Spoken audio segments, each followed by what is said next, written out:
Now I'd like to introduce my Uncle Jeff.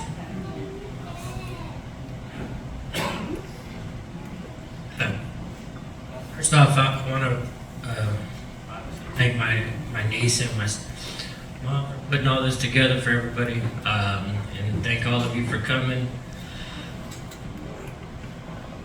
You know, when everybody said, did you write something? I don't know how to write something for something like this.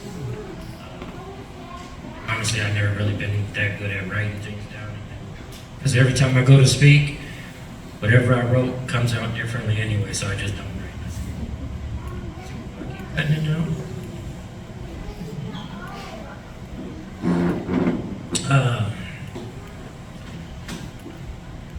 So like she said, my name is Jeff Johnson. I'm the proud son of an American soldier. You know, my dad has always been like the person that I've looked up to my whole life. You know, I remember one of the earliest memories I remember is we were out front playing baseball for some reason out in front of their old house, and you know, I remember my dad. I kept missing the ball, so I don't think he was really too concerned with us. I don't think he was too concerned with us using a baseball. Well, anyways, I ended up turning on one, and he was sitting like on the curb in the on the street, and the ball went right over his head, and I took out the front, like we call the little glass door that goes in front of the big wooden door, and I took it out, and all I heard was Jeff! I looked over, and he had a newspaper, he had our old dog Chemo sitting next to him, and I see my brother Chris and the one actually threw the ball, and I seen he was looking, I was looking at him. My dad, like you could tell he was visibly angry. But outside of that initial burst, outside of that, is this better?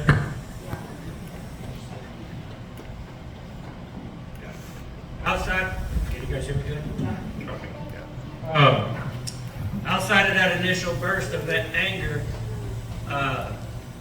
you know, he came over and like I started crying, and I remember he came and put his arm around me, and he was like, "It's all right." He was like, "But you turn too much on it. That's what brought it back towards the house. You can't turn it. You got to leave your foot straight so you hit it that way." And I remember we kind of turned a bad situation into a good. You know, somehow my dad always seemed to, no matter what the situation was, and I think I get this from him, is we always seem to make light of it some way, somehow. You know, I think one of the biggest things that he taught me in life, we're not going to get what we need, or what we want, we're going to get what we need. You know, that's what we're going to be provided, and it's up to us to kind of make the best of it. You know, my situation obviously, as a lot of you know, maybe some of you don't, probably a little bit different for a father-son. You know, my parents got divorced. My mom had custody and she filed neglect on me. I ended up being sentenced to double life without parole, 248 years, and I was 17. My dad the whole time was like, "I know my son didn't do this."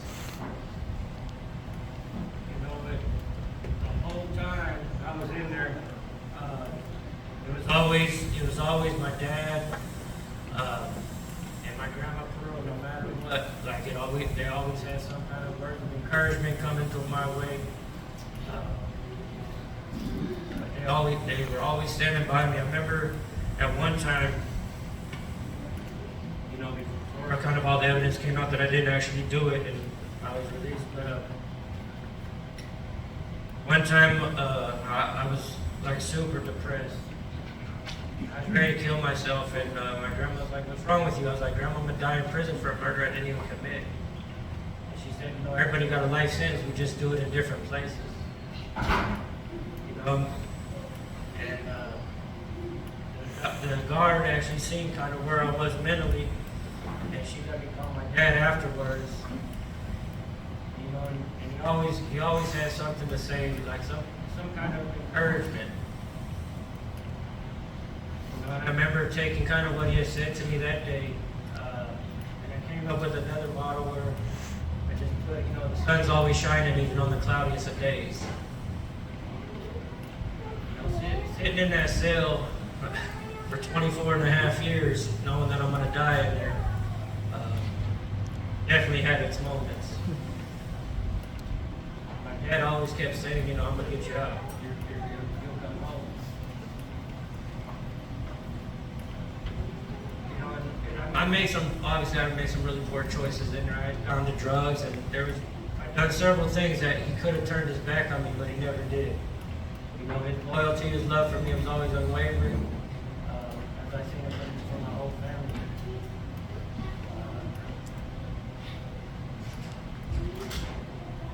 You know, when the courts finally granted to hear our case, and they ended up dropping those charges, and we knew I was coming home. And I remember how much time we just kind of spent on the phone, and then when I got out, you know, my dad and my Reno, they were right there. You know, it was a blessing that, for me, and he was able to kind of see me come out and just kind of start the journey of being a man. You know, going in at 17, you don't really know what being a man is. You know, you got to see my wife and twins that are acting up, so they're outside. Obviously, they took after him. But you know, it's just such an honor and a blessing that he was able to, you know, be there when they were born, and he was able to watch me kind of grow quickly in my career.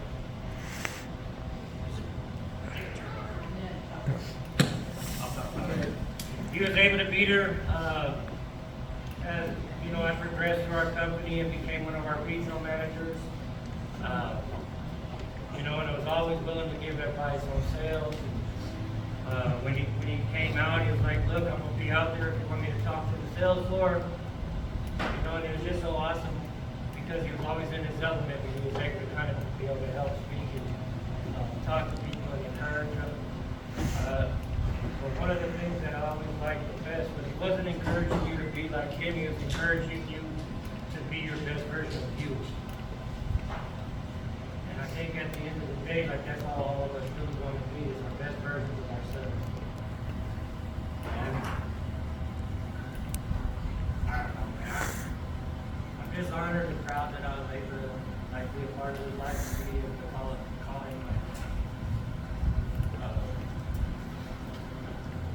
because obviously, you know, he was a lot more than that to a lot of people. I just, you know, watching him, you know, the impact lives, and I think really kind of led me, or kept me on my journey when I came out here. You know, like after doing what I do for my day job, you know, going out and being able to work with like the at-risk youth.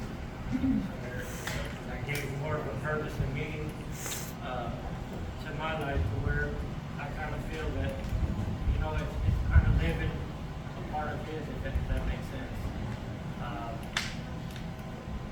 You know, and now my thing is just to kind of help leave a better legacy, you know, that he's created. You know, and following those footsteps, and just kind of being our own, and then I'm just hoping that I make the same, like, impression, my kids have the same, you know, love and respect that I have for him. They have.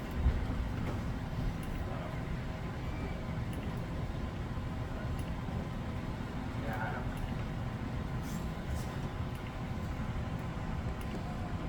But yeah, I just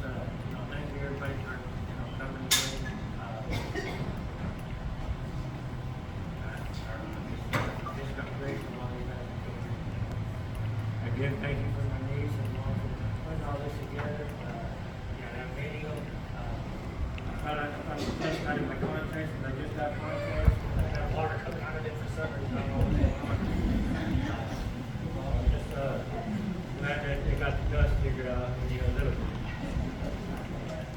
Thank you guys.